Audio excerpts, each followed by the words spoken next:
Hello friends, हमारे channel में आपका हार्दिक स्वागत है।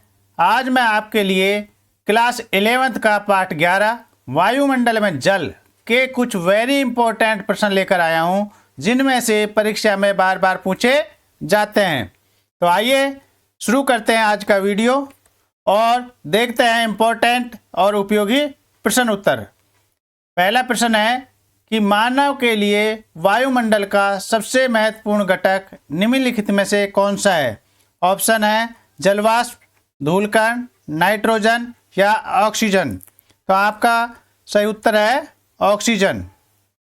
दूसरा प्रश्न, निम्नलिखित प्रकार के बादलों में से आकाश में सबसे ऊंचा बादल कौन सा है। पक्षाभ मेघ, वर्षा मेघ, स्त्री मेघ या कपासी मेघ। तो इसका सही उत्तर होगा ऑप्शन का पक्षाभ मेघ। तीसरा प्रश्न है कि निम्नलिखित में से वह प्रक्रिया कौन सी है जिसके द्वारा जल द्रव से वाष्प में बदल जाता है। संघनन, वाष्पीकरण, वाष्पोत्सर्जन या अवक्षेपण। तो इसका उत्तर है ख, वाष्पीकरण। अगला प्रश्न है कि निम्नलिखित में से कौन सा वायु की उस दशा को दर्शाता है जिसमें नमी उसकी पूरी क्षमता के अनुरूप होती है। तो सापेक्ष आर्द्रता, निरपेक्ष आर्द्रता, विशिष्ट आर्द्रता या संतृप्त हवा।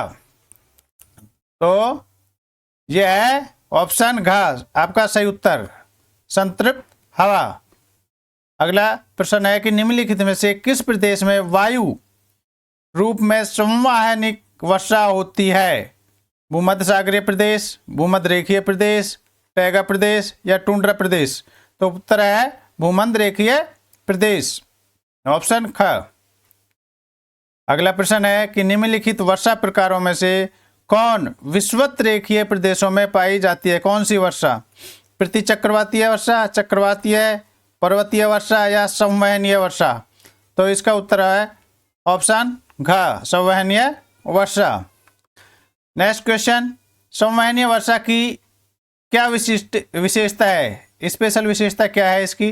तो चीन तुल्य जलवायु की है, भूमध्य रेखीय जलवायु की है, भूमध्य सागरीय जलवायु की या पश्चिमी यूरोपीय जलवायु की। तो आपका सही उत्तर है भूमध्य रेखीय जलवायु की। प्रश्न 8वां है कि वृष्टि छाया प्रदेश किससे संबंधित है। संवहनिक वर्षा, चक्रवातीय वर्षा, पर्वतीय वर्षा या प्रतिचक्रवातीय वर्षा। तो आपका सही उत्तर होगा पर्वतीय वर्षा। प्रश्न 9, आर्द्रता किसे कहते हैं या आर्द्रता से आप क्या समझते हैं। तो इसका उत्तर है कि वायुमंडल में विद्यमान अदृश्य, अदृश्य का मतलब है जो दिखाई ना दे, जल वाष्प की मात्रा को आर्द्रता कहते हैं। आर्द्रता है यह जलवायु तथा मौसम का एक बहुत ही आवश्यक तत्व या कारक है। अगला प्रश्न है कि आर्द्रता को प्रकट करने की 3 विधियां कौन कौन सी हैं, स्पष्ट कीजिए। तो पहला है निरपेक्ष आर्द्रता, दूसरा विशिष्ट आर्द्रता और तीसरा है सापेक्ष आर्द्रता। अगला प्रश्न, औष्णांक क्या होता है या क्या है या किसे कहते हैं। तो वायु जिस तापमान पर संतृप्त हो जाती है उसे औष्णांक कहते हैं। अब ये संतृप्त का मतलब क्या है, तो यहाँ अगला प्रश्न इसी से संबंधित दिया हुआ है कि संतृप्त वायु क्या है या किसे कहते हैं। तो वायु में यदि उसकी आर्द्र क्षमता के बराबर जल वाष्प मौजूद है तो वह और अधिक जल वाष्प ग्रहण नहीं कर सकती। उस वायु को ही संतृप्त वायु या सैचुरेटेड विंड कहते हैं। नेक्स्ट क्वेश्चन है कि वाष्पीकरण किसे कहते हैं। तो जल के तरल से गैसीय अवस्था में परिवर्तित होने की प्रक्रिया को वाष्पीकरण कहते हैं। अगला प्रश्न है कि संघनन किसे कहते हैं। तो जल की गैसीय अवस्था के तरल या ठोस अवस्था में परिवर्तित होने की क्रिया को संघनन कहते हैं। ये कई प्रकार से होता है, ओस, तुषार, कुआसा और बादल, क्या है ये संघनन के ही रूप हैं। वर्षण किसे कहते हैं। जब जल तरल या ठोस यानी हिमकणों के रूप में धरातल पर गिरता है तो उसे वर्षण कहते हैं। वर्षण के कई रूप हैं जिनमें फुहार तथा वर्षा, वर्षा में पर्वतीय वर्षा, चक्रवातीय वर्षा, संवहनीय वर्षा, सहिम वर्षा और ओला, पर्त या हिमपात, ओस आदि वर्षण के ही रूप हैं। नेक्स्ट क्वेश्चन है कि कुहासे एवं कोहरे में क्या अंतर है। तो कुहासे एवं कोहरे में बहुत ही कम मतलब मामूली अंतर है, सूक्ष्म अंतर होता है। कुहासे में कोहरे की अपेक्षा नमी अधिक होती है और कुहासा पहाड़ों पर अधिक पाया जाता है, जबकि कोहरा मैदानों में अधिक पाया जाता है। अगला प्रश्न है कि उत्पत्ति के आधार पर वर्षा को कितने प्रकारों में बांटा जा सकता है। तो उत्पत्ति के आधार पर वर्षा को 3 प्रकारों में बांटा जा सकता है।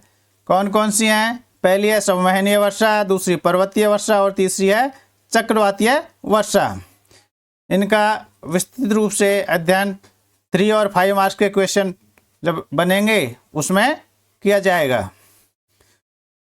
बादल कितने प्रकार के होते हैं? तो बादल 4 प्रकार के होते हैं। एक पक्षा मेघ, दूसरा कपासी मेघ, तीसरा स्त्री मेघ और चौथा है वर्षा मेघ। प्रश्न 19 है कि संवहनीय वर्षा क्या है। तो धरातल पर ऊष्मा की अधिकता के कारण वायुमंडल में उत्पन्न संवहनीय धाराओं द्वारा होने वाली वर्षा संवहनीय वर्षा कहलाती है। अगला प्रश्न है कि संवहनीय वर्षा का क्षेत्र क्या है, कहाँ पर होती है। तो संवहनीय वर्षा अधिकतर दोपहर के समय में होती है। भूमध्य रेखीय क्षेत्र में शांत पेटी, जिसे डोलड्रम के नाम से जाना जाता है, में अधिकांशतः संवहनीय वर्षा ही होती है। बादल कैसे बनते हैं। तो बादलों का निर्माण वायु में उपस्थित महीन धूल कणों के केंद्रकों को चारों ओर जलवाष्प के संग्रहित होने से होता है। या हम इस तरह से समझ सकते हैं कि वायुमंडल में जब पानी की बूंदें और बर्फ के छोटे छोटे टुकड़े एक दूसरे के साथ मिश्रित हो जाते हैं, तब बादलों का निर्माण होता है। तो आज के जो ये प्रश्न उत्तर हैं बहुत ही उपयोगी हैं और इम्पोर्टेंट हैं। आपको यह परीक्षा में बहुत ही ज़्यादा सहायता प्राप्त करेंगे।